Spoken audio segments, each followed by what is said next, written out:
Mesdames, Messieurs, bonjour, bienvenue au journal. L'onchocercose, presque vaincu grâce à de longues années de lutte, un succès célébré à travers des manifestations à Ouagadougou présidées par le chef de l'État. Les établissements publics de l'État et PE appelés à faire le bilan d'une année de gestion, leur 17e Assemblée générale survient après celle des sociétés d'État qui s'est tenue fin juin. L'onchocercose, ou cécité des rivières, en passe d'être éradiquée en Afrique. Un succès célébré à travers différentes manifestations à Ouagadougou. Le président du FASO, Roch Marc Christian Kaboré, a présidé ce matin le démarrage des activités qui seront marquées par une réflexion sur les acquis et actions pour éradiquer les maladies tropicales négligées au Burkina. Paouadrogo, Jean Zongo, Abdelaziz Yagibou. La cécité des rivières, encore appelée onchocercose, est en passe d'être vaincue dans plusieurs pays d'Afrique, dont le Burkina. Des milliers de patients sont aujourd'hui guéris et plusieurs zones libérées du parasite. Un succès à mettre à l'actif du programme Onco de l'OMS qui referme officiellement ses portes. Sur ces 42 années, ce sont plus de 600 000 enfants qui sont nés dans des zones qui étaient libérées de l'onchocercose.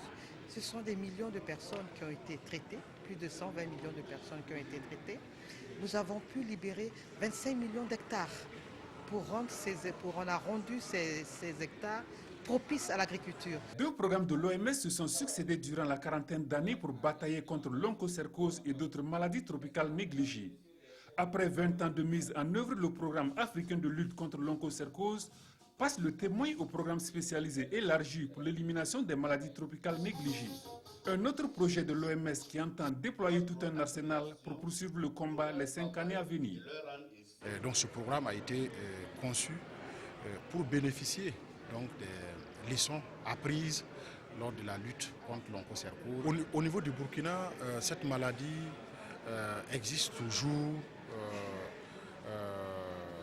de façon perceptible dans 6 districts sanitaires, dans des endroits où la prévalence va de 5% à 10-15%. Donc nous considérons qu'il y a une baisse substantielle. Tout en saluant les différents acteurs ayant concouru au recul de l'onchocercose, le Burkina table davantage sur l'OMS et les autres partenaires. L'onchocercose ou cécité des rivières a jadis causé de nombreux dommages sociaux et économiques à nos pays. Des communautés entières avaient abandonné leurs terres agricoles fertiles à cause de la maladie.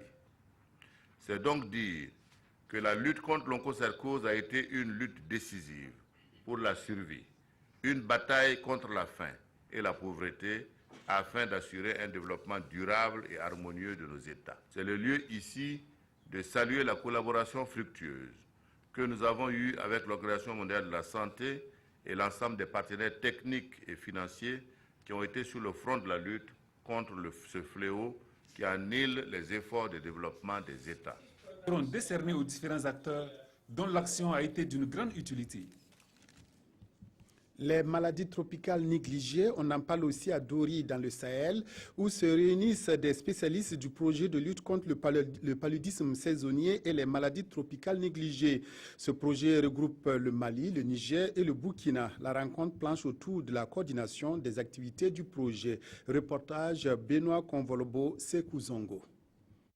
Identifier et planifier les activités transfrontalières à mener lors des campagnes de prévention du paludisme et les maladies tropicales négligées, c'est l'objectif de cette rencontre entre professionnels en charge des maladies transmissibles du Burkina, du Mali, du Niger et les partenaires techniques et financiers. Les populations transfrontalières dans toute la région sont confrontées à ces maladies et très souvent les actions, la mise en œuvre des programmes se fait dans chaque pays.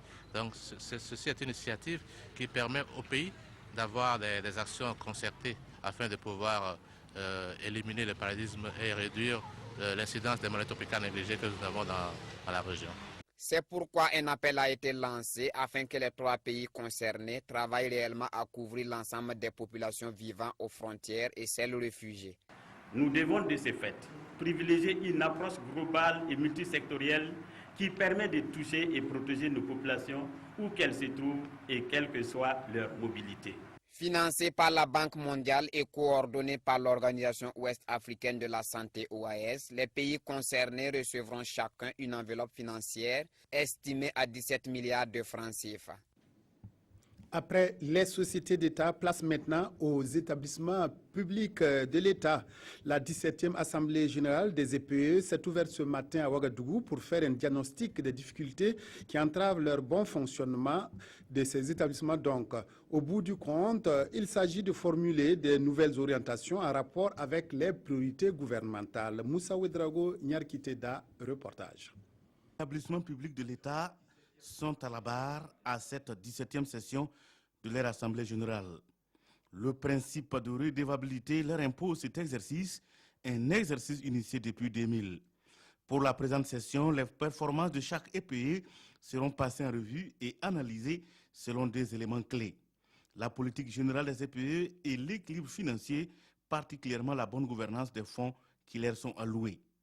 Au 31 décembre 2015, les recettes propres mobilisées par les EPE ont atteint la somme de 32 milliards de francs CFA, soit près de 19% des recettes totales. Quant aux fonds nationaux qui participent pour la première fois à cette Assemblée générale, ils ont dégagé des recettes propres de plus de 18 milliards de francs CFA, soit près de 51% de leurs recettes totales, qui atteignent un peu moins de 36 milliards de francs CFA. En dépit de ce bond, le taux d'autofinancement demeure faible, soit 26%. Au-delà de l'évaluation des performances, donc, ces assises devraient alors orienter les EPE vers des efforts pour réduire leur dépendance vis-à-vis de la subvention de l'État. D'où le thème la comptabilité des matières dans le contexte du nouveau cadre harmonisé des finances publiques au Burkina Faso.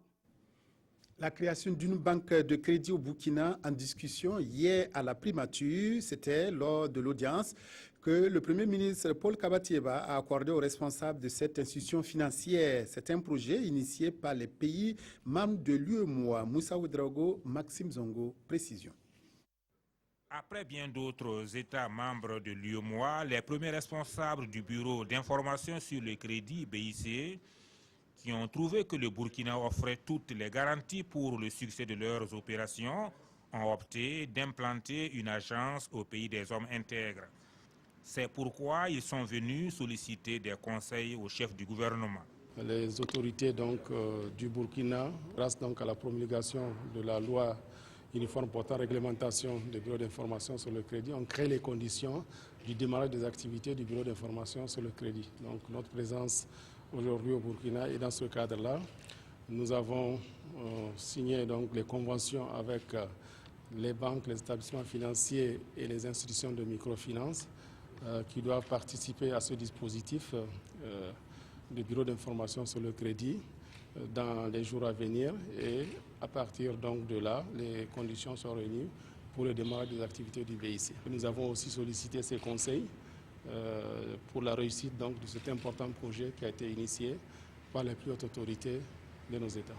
Selon le premier responsable du bureau, les choses vont aller très vite car une signature de convention interviendra ce vendredi. Le BIC est un outil qui va permettre aux institutions financières de prendre de meilleures décisions lors de l'octroi des crédits.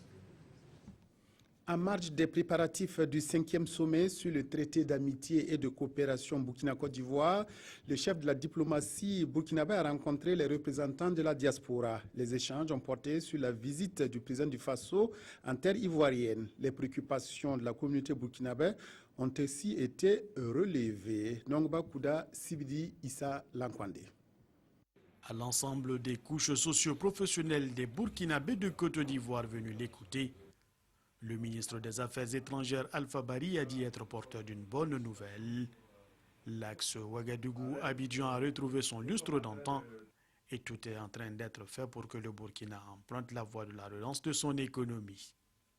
Le président du Faso s'y est engagé et c'est pour cela qu'il effectuera son premier voyage officiel en terre d'Eburni fin juillet pour la 5e rencontre du traité d'amitié et de coopération Burkina-Côte d'Ivoire. Il était important de les rassurer par rapport au vote des Burkinabés de l'extérieur qui va avoir lieu en 2020.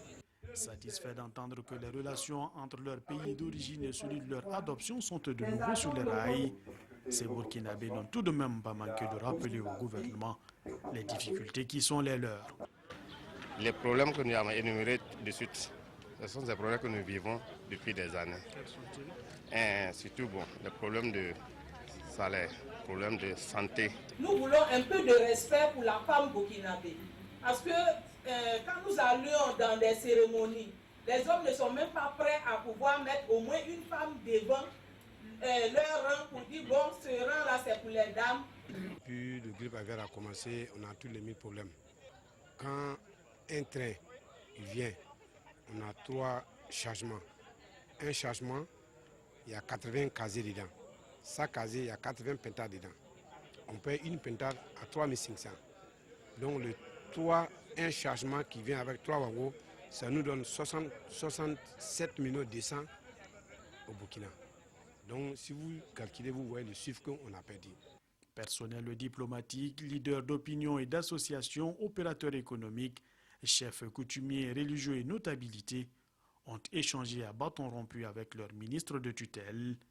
Et l'on retiendra que leurs vœux les plus ardents sont de voir la matérialisation d'une carte biométrique consulaire qui leur donne accès à tous les services et le respect d'une vieille promesse, celle du vote des Burkinabés de l'extérieur.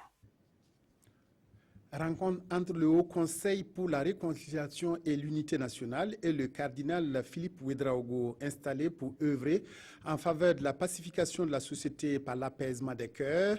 Le HCR-UN est allé solliciter l'appui du cardinal pour réussir sa mission. Cette rencontre est la première d'une série de visites auprès de personnalités religieuses et coutumières. Adama Guiti, Yolan Lompo. Le Haut Conseil pour la réconciliation et l'unité nationale chez le cardinal Philippe Ouédraogo.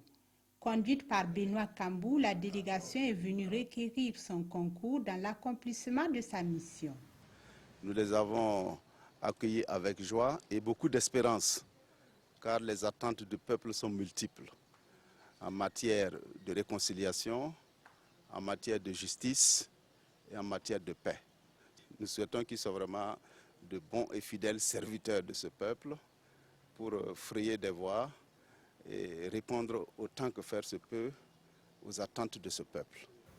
Installée officiellement le 22 mars dernier, la nouvelle équipe a déjà près de 5065 dossiers sur sa table. Nous venons d'horizons divers. Il faut que nous formions pour élever notre niveau afin de pouvoir examiner au fond les dossiers qui nous sont confiés et qui continuent d'arriver. Conscients qu'ils auront besoin du concours de tous les facilitateurs, dans les prochains jours, les membres de cette institution rencontreront également le Mourou-Naba, la Fédération des églises évangéliques et la Fédération des associations islamiques du Burkina Faso. La commission d'enquête parlementaire sur le foncier séjourne depuis lundi dernier à Bobo-Dioulasso dans le Oué. La commission mène des investigations sur les lotissements depuis 1995. Avant d'entamer ses travaux, la commission a échangé avec les autorités administratives des Hauts-Bassins pour leur expliquer le bien fondé de sa mission. Hassan Gourabou, Moumouni Baro. Une délégation de la commission d'enquête parlementaire sur le foncier dans les locaux du gouvernorat de la région de Haut-Bassin. Il s'agit pour ces parlementaires de rendre une visite de courtoisie aux premières autorités administratives de la région et surtout leur parler des investigations en vue pour élucider les circonstances dans lesquelles les lotissements se sont déroulés dans la ville de Sia de 1995 jusqu'à nos jours. Cette enquête va se dérouler à travers donc, des auditions donc, de tous les acteurs de la chaîne foncière, de la chaîne donc, des lotissements qui sont concernés. Donc bien sûr, il y a les maires, les anciens maires, il y a également les services techniques tels que l'urbanisme, les impôts, le cadastre. Donc nous allons essayer d'auditionner tous ces acteurs pour comprendre. Constamment interpellés sur les questions foncières dans la ville, les autorités administratives pensent que toutes les initiatives prises pour aboutir à des résultats concrets sont les bienvenues. Nous marquons notre disponibilité à les accompagner à faire en sorte que véritablement de leur investigation, ils sortent des informations qui puissent permettre véritablement qu'à l'Assemblée, voilà, des dispositions législatives beaucoup plus cohérentes. La commission d'enquête parlementaire sur le foncier va travailler durant 2 semaines et comme promesse, toute la lumière sera faite sur le lotissement au grand bonheur de la population, a-t-elle ajouté. La campagne agricole s'installe progressivement dans la région du Sahel, dans le Soum particulièrement. La période est consacrée encore au semis, un retard qui ne semble pas inquiéter les producteurs et les techniciens de l'agriculture. Ces derniers estiment que si les pluies se poursuivaient normalement, la campagne devrait être satisfaisante. Faisal Sissé, c'est 12 ans. La famille Sawadogo est en pleine opération de semis ici dans la commune de Tongmayel dans le Soum. Non loin de là, Mariam Santi a loué ce tracteur pour labourer son champ de sésame en raison de 17 500 francs par heure.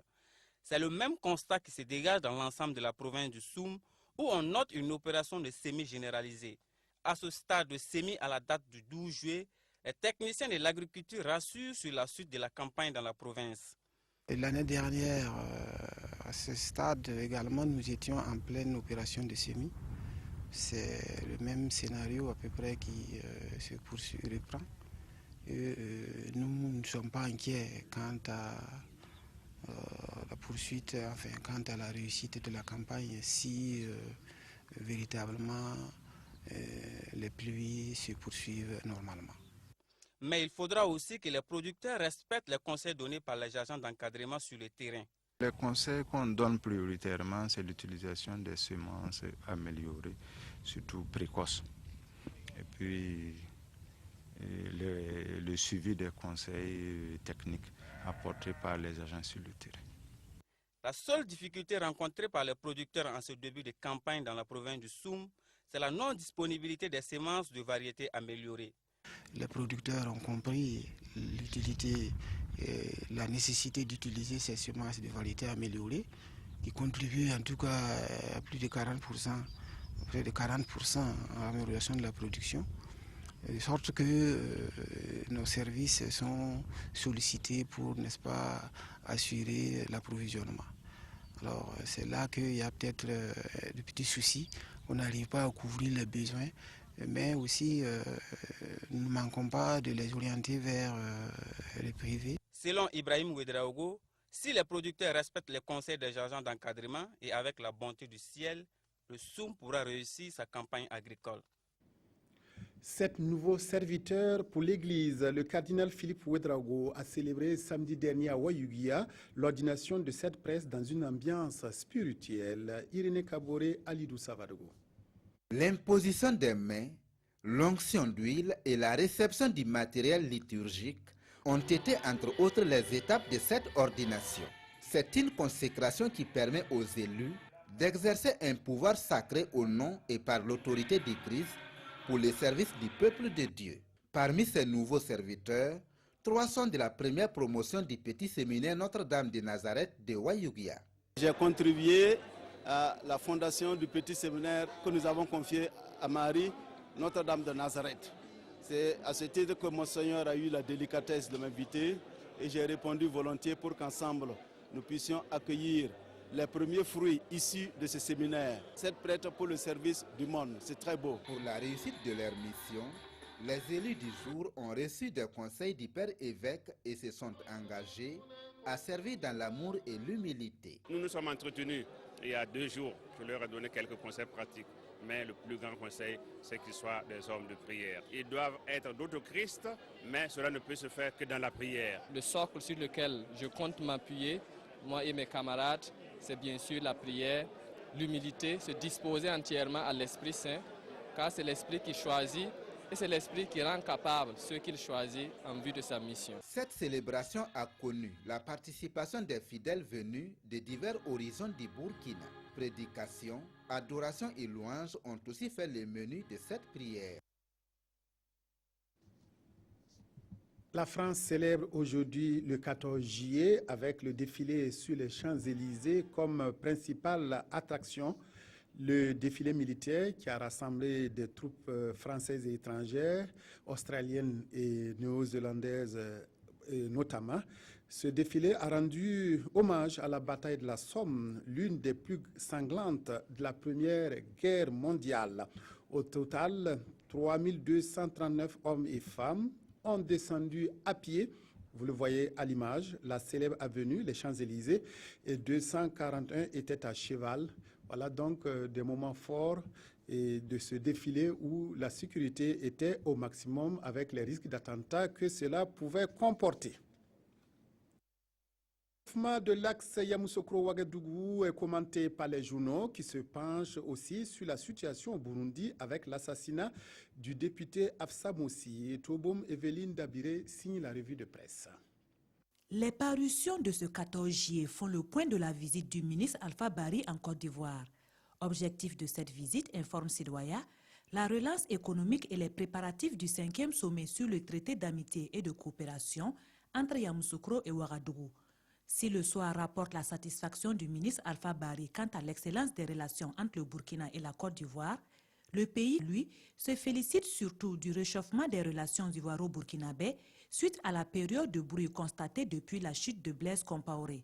Ce journal conclut « Le réalisme a triomphé, mais estime que les embrassades ne mettent pas forcément fin à la bagarre. » Actualité hors du Burkina, l'assassinat de Afsa Moussi, c'est la goutte de sang qui entache les pourparlers, écrit l'observateur Palga. Pour ce journal, l'assassinat de l'ancienne ministre de l'Information du Burundi vient allonger la liste macabre des personnes tuées depuis la crise consécutive au 3e mandat du président Pierre Nkurunziza. Pour aujourd'hui au Faso, Nkurunziza a entamé depuis longtemps son fameux mandat et écarte avec brutalité tous les obstacles humains et matériels qui obstruent son chemin.